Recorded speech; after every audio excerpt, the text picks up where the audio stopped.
Welcome to the next portion of this course. Right now we are focusing on natural light and ambient light, and I'm also going to touch on motivated light and unmotivated light. So right now we are in a scenario and setting, myself and my buddy David here. We're just hanging out here and we are utilizing what one would call natural light or ambient light, right? So Christian, if you don't mind just kind of panning around for the space so everyone can kind of see. There's a couple lights over on in the corner there, filling out the studio. And then as you pan across over here, Christian, we've got some natural light kind of coming from this side, coming from the door and from the windows, as we'll kind of open those up here in a second. And so when we're really looking at this scene and setup, this is what we'd call an ambient light, right? This is all just utilizing the light that is here in our environment, right? So that is our ambient light. Now you could also call this natural lighting because we're utilizing natural light.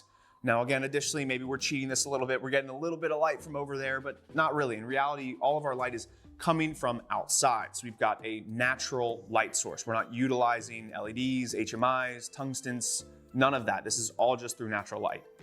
Now what I want to touch on with regards to motivated and unmotivated light is, again, when we talk about that, we're talking about light that feels real. It fits the scene and the environment. So when we're utilizing motivating light, it makes sense. So again, we've got a natural light source coming from this side, right? It's coming from camera right.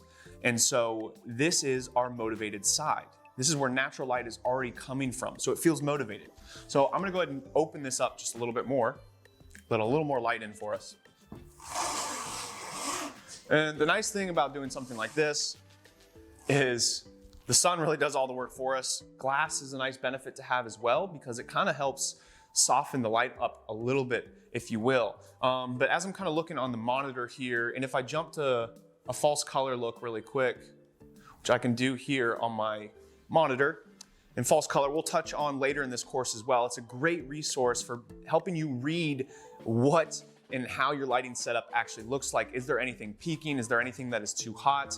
And it's gonna allow us to really better control our lighting environment. This comes into big play when we're utilizing color, because when we're lighting with color, it can be difficult to really determine if the light is too hot. And when I say hot, I mean that it's just a little too bright. So if we looked at false color, it would give us a reading that it's peaking too far, which means we wouldn't be able to bring back the highlights. It'd be just way too bright and it would kind of sit and bake into that image as almost like a white mark on probably David's face, or the background here is we've got a white background and David's kind of got, somewhat of a middle complexion. I'm much more pale than David, but again, if there's enough brightness, we're gonna see that coming in those highlights. We're not gonna be able to bring those back. Those are gonna be baked in. So utilizing just a simple white sheet like this, you can already see in the image how much that's helping, how much a difference that's making, just softening up the light. And so natural light can be a great source to utilize.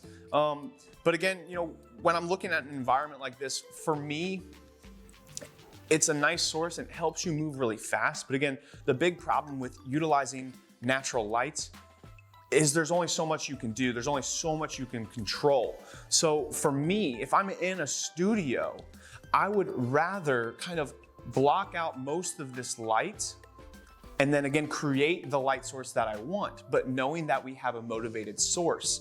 So again, when we look at camera B over here, if I was coming over here, I'll go ahead and just pan it a little bit so you guys can see, because the door isn't showing right now. But if we had a little bit of a wider angle, we would see this door here, right? And the light would make sense. Again, it would feel motivated. It's creating our reality. It's creating this world for us.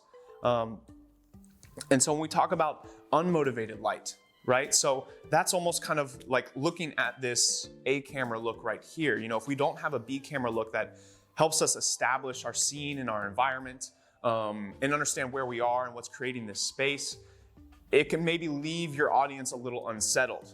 And so for instance, with this A cam look here, for me, I'm slightly unsettled. because I don't really know where the light is coming from. So being able to have a master wide, showing a wide of the whole environment, maybe your subject's walking into the interview space, or again, utilizing the B cam, you can use that to help show the environment or the light source where it's coming from. Or one of my favorite things to do, again, I'm gonna say this over and over again, is utilize a practical, just simply implementing a practical. So if you come over here with my side, Christian, just so we can make sure we see a cam here, just simply putting a lamp or something in the back would change this entirely. A lamp with a tungsten balance, excuse me, not a tungsten, a daylight balance, because again, we've got a daylight source, so we want to stick with that. So if we found a lamp and used a daylight balance light and put that in there, that would immediately kind of change how this scene and environment feels. Just implementing that practical is gonna help create this reality. It's gonna make it feel more concrete and real. And that's really it with this one, guys. Now we're gonna move on to our next lighting setup.